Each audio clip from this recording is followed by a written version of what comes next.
Bonjour Samuel, bonjour Pablo, bonjour Julie, bonjour tous les copains. Vous le savez bien, je vous l'ai déjà dit, je vous l'ai déjà répété très souvent. Palou, il aime bien les loups. Eh bien, c'est une histoire de loup que nous allons voir aujourd'hui. Il paraît, mais allez vérifier, ouvrez les tentures, ouvrez la porte, regardez par la fenêtre.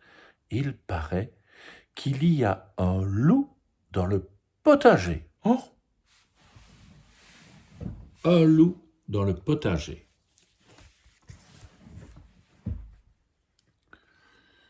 Cela fait des jours, des semaines que monsieur Loup solitaire arpente la forêt sans rencontrer le plus petit espoir de déjeuner.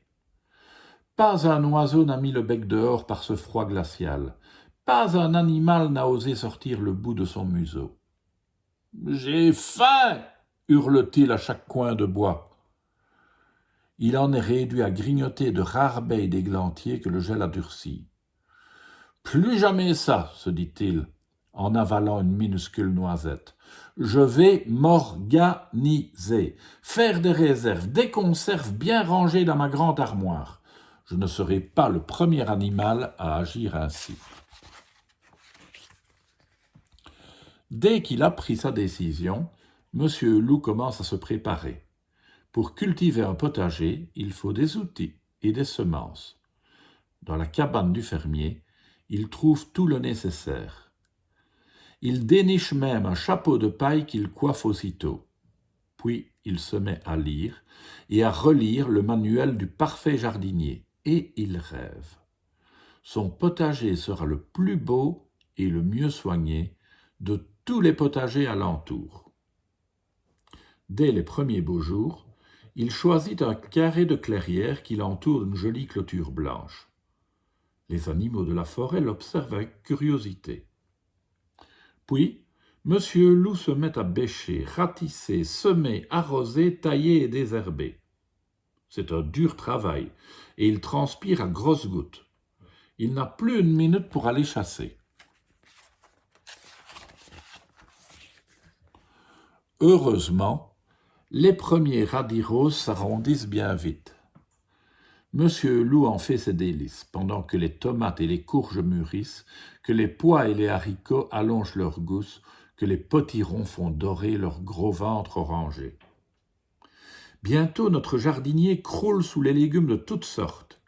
Il sifflote devant ses marmites en se préparant de délicieux petits plats. Son armoire à conserve se remplit. Monsieur Loup ne manquera de rien l'hiver prochain, c'est certain. Et pendant que leur vieil ennemi jardine et cuisine, pendant qu'il met ses tomates en pot et ses soupes en bocaux, les habitants de la forêt, eux, se promènent. Jamais ils n'ont été si tranquilles. Ainsi donc, c'est bien vrai. Le loup ne mange plus que des légumes.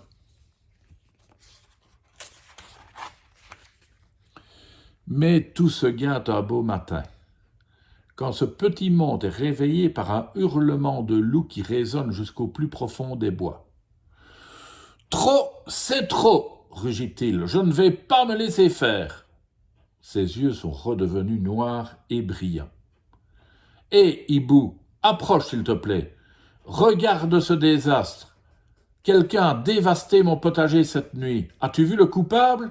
Je vais m'occuper de lui. » « Attends, souffle l'oiseau. Je n'ai rien remarqué, mais essayons de garder les idées claires. Il doit exister une solution raisonnable. » Il ferme les yeux pour réfléchir, puis il chuchote quelques mots aux grandes oreilles du loup.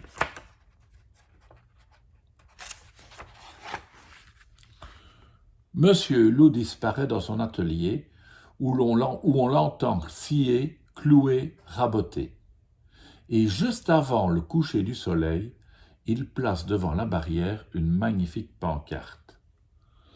C'est un petit lapin qui, le premier, manque tomber dans le fossé en déchiffrant ce que le loup a peint avec tant de soin.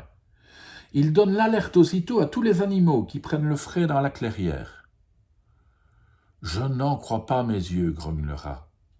Apporter des graines ? Voyons, mais oui, j'ai une idée. Le petit garçon du fermier arrose chaque soir du maïs dont les épis sont de toutes les couleurs. Il y en a des rouges, des violets. Je n'en ai pas pour longtemps. Et le voilà qui détale. Quelle idée formidable, reprend le grand-père escargot en balançant ses cornes.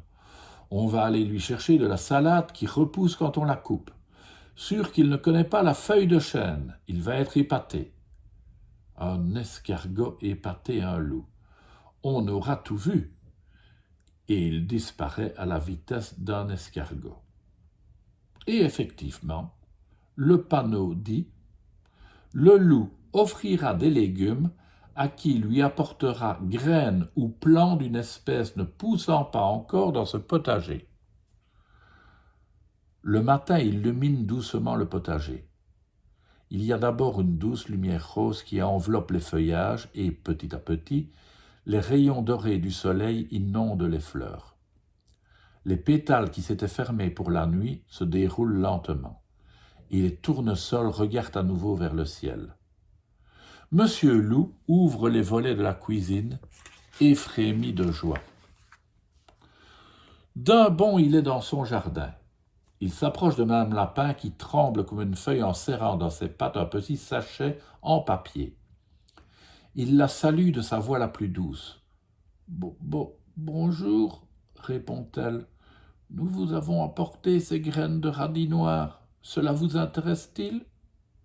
Bien sûr, j'ai lu que c'était très bon. Que vais-je vous proposer en échange? Oh, nous avons dû punir notre fils qui était venu l'autre nuit grignoter dans votre jardin.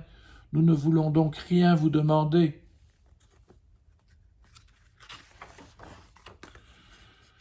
Quelle drôle d'idée! Prenez donc ces 2 laitues et les radis dont vous avez besoin. Il y en a bien trop pour moi. Ils deviennent amers quand on ne les mange pas assez vite. Vous direz à votre fiston qu'il vienne m'aider à désherber, et l'affaire sera conclue. Les autres animaux proposent à leur tour les trouvailles les plus originales. Si vous voulez, nous aussi nous pouvons vous aider, disent-ils. Monsieur Loup ne pense pas une seconde à refuser. Les conversations vont bon train. Tout en travaillant, chacun explique où il a goûté ce légume ou cueilli cette fleur, comment on les sème, comment on les récolte, comment on peut cuisiner ceci ou faire sécher cela. On ratisse, on arrose, on désherbe et on fait rouler tomates et navets dans la brouette ou les paniers. La matinée passe tellement vite que les 12 coups de midi étonnent tous les jardiniers. Et si vous restiez manger avec moi, propose Monsieur Loup, il faut simplement compléter la salade et mettre la table. On mangera dehors, il fait si beau. Aussitôt dit, aussitôt fait. Bientôt, Monsieur Loup et ses invités s'attablent autour d'un délicieux déjeuner. Monsieur Loup sourit de toutes ses dents. Il est heureux d'avoir enfin des amis et de partager avec eux un si bel après-midi. Des heures passent comme un rêve et bientôt, il est temps de se séparer. Les bras chargés de cadeaux, les amis de Monsieur Loup s'en vont à regret. Au revoir, Monsieur Loup, à bientôt, et merci pour tout.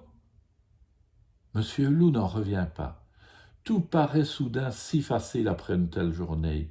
Facile d'avoir des amis, facile d'oublier sa mauvaise réputation, ses bagarres et ses blessures, ses famines et ses souffrances. En refermant la barrière, Monsieur Loup lève les yeux vers le grand chêne et il croit entendre le vieux hibou fredonner une chanson douce. Et sous son chapeau de paille, comme sous un nouveau soleil, Monsieur Loup sent qu'il devient aussi sage que lui. Et voilà Monsieur Loup qui, par sa gentillesse, s'est fait un tas d'amis. C'est chouette, vous ne trouvez pas? À demain les enfants.